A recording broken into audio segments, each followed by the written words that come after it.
perkenalkan, nama saya Febriandini. Saya mahasiswi Prodi Manajemen di STIE Media Nusantara Citra Jakarta. Pada kesempatan kali ini, saya akan membuat video pembelajaran mengenai teknik menulis surat, jenis surat, dan bentuk surat. Disimak videonya sama-sama ya.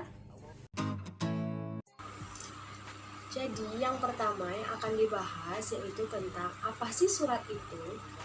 Jadi, surat adalah alat komunikasi yang ditulis dan disampaikan oleh satu pihak kepada pihak lain, baik itu untuk pribadi, untuk pemerintah, maupun untuk organisasi. Tujuan dibuat dan dikirimkannya surat oleh satu pihak kepada pihak lain yaitu agar si penerima surat mengerti dan memahami maksud dan tujuan dari si pembuat surat tersebut. Selanjutnya, fungsi umum surat. Yang pertama, sebagai sarana pemberitahuan. Yang kedua, sebagai sarana pengingat. Yang ketiga, sebagai sarana permintaan. Yang keempat, sebagai alat bukti historis tertulis. Dan yang kelima, sebagai pedoman kerja atau acuan kerja bagi perusahaan atau organisasi. Lalu apa sih bagian-bagian surat itu? Jadi bagian-bagian surat itu terdiri dari kop surat, tempat dan tanggal surat, nomor surat, perihal, lampiran, alamat tujuan, salam pembuka, isi surat, salam penutup, nama pengirim dan tanda tangan, serta tembusan. Bagian-bagian surat tersebut biasanya terdapat pada surat resmi, sedangkan untuk jenis surat lain tidak semua bagian tersebut ada. Apakah kalian tahu, selain surat pribadi dan surat resmi, terdapat juga jenis surat lainnya loh, yang setiap jenisnya juga banyak memiliki contoh, sesuai dengan isi dan keperluannya. Contohnya saja seperti surat resmi, yang bisa berupa surat penawaran, surat undangan, surat edaran, surat perintah, dan surat permohonan. Nah, sekarang apa saja sih jenis surat itu? Berikut macam-macam surat dan jenisnya, yaitu terdiri dari surat pribadi, surat resmi, surat niaga, surat dinas, dan surat lamaran kerja.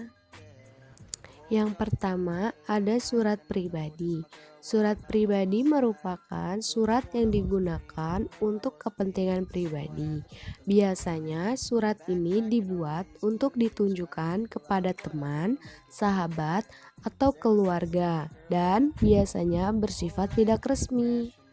Ciri-ciri surat pribadi sebagai berikut, yaitu tidak menggunakan kop surat, tidak menggunakan nomor surat, salam pembuka pun biasanya lebih bervariasi, bahasa yang digunakan bebas sesuai dengan keinginan si penulis surat, serta format tulisan surat pun bebas karena tidak bersifat resmi, melainkan bersifat pribadi.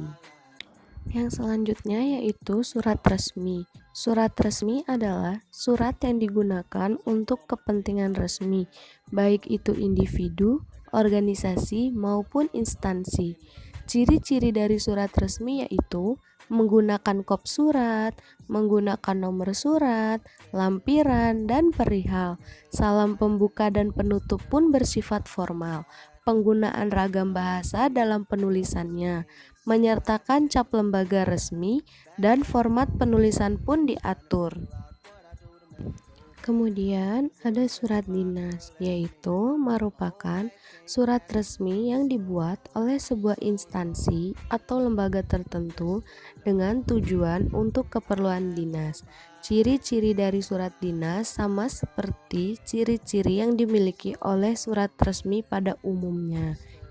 Yang berikutnya ada surat niaga, yaitu merupakan surat yang digunakan oleh badan usaha atau lembaga untuk menyelenggarakan kegiatan usaha niaga, seperti industri atau jasa. Pada umumnya, format penulisan surat niaga hampir sama dengan penulisan surat resmi. Yang selanjutnya yaitu cara menulis surat. Yang pertama, penulisan nama penerima surat. Biasanya harus diawali dengan kata YTH atau apabila tidak disingkat, ditulis dengan menggunakan kata yang terhormat namun tidak diikuti dengan tanda titik.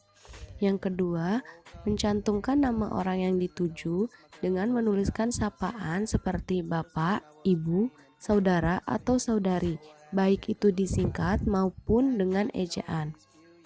Yang ketiga, mencantumkan gelar akademik apabila penerima memiliki pangkat lain. Yang keempat yaitu penulisan alamat surat. Biasanya alamat surat ditulis pada bagian kiri atas surat dengan jarak tengah antara halaman surat dan salam pembuka. Yang kelima, penulisan alamat surat yang benar tidak harus diawali dengan kata kepada.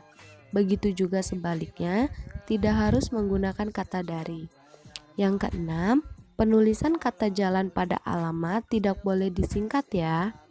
Yang ketujuh, apabila kita tidak mengetahui nama penerima yang dikirimkan surat oleh kita, maka kita dapat menggunakan kata pimpinan atau kepala. Sebagai contoh, seperti Kepala Divisi Perusahaan PT Makmur Jaya. Selain kita harus mengetahui bagaimana penulisan surat yang baik dan benar, kita juga perlu mengetahui bentuk penulisan surat. Bentuk penulisan surat sebagai berikut. Yang pertama, ada full block style, yaitu bentuk penulisan surat yang lurus dari atas sampai ke bawah.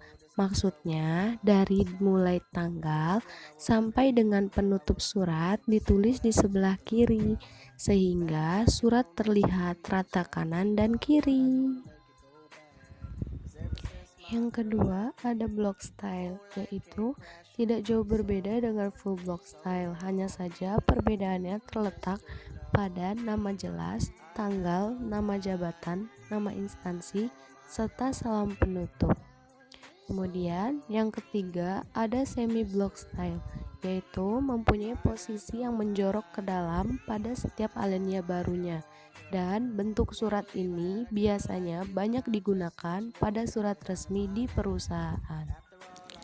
Yang kelima ada hanging style, yaitu penulisan pada awal alinea yang menggantung dan diikuti oleh baris berikutnya yang menjorok ke dalam sejauh 5 hentakan. Kemudian yang keenam ada surat resmi Indonesia Baru, yaitu adalah kombinasi dari bentuk semi block style dengan bentuk resmi Indonesia Lama, di mana salam penutup sejajar dengan penulisan tembusan pada sisi kanan surat. Nah, itu tadi adalah video pembelajaran yang saya buat mengenai teknik menulis surat yang baik dan benar dan juga bentuk serta jenis-jenis surat. Semoga video pembelajaran yang saya buat kali ini dapat bermanfaat dan membantu kalian semua. Apabila ada kesalahan dalam tutur bahasa saya mohon maaf yang sebesar-besarnya. Saya ucapkan sekian dan terima kasih. Bye-bye.